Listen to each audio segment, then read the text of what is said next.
So this is the final result. I mean, my camera's got a few spots, but so I'm trying to it's a bit dark, so I'm trying to really shine the light. So when I put the lights on, so you can see during the night, I mean, it looks pretty amazing actually.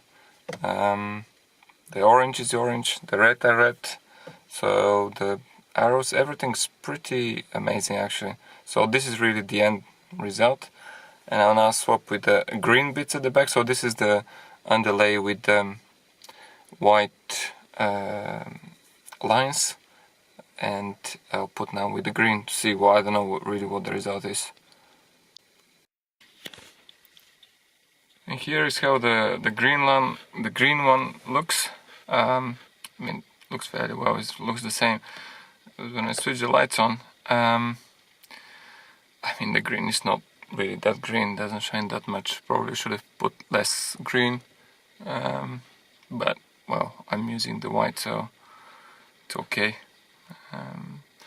So that's it. Thank you very much for watching. Hopefully it will help somebody.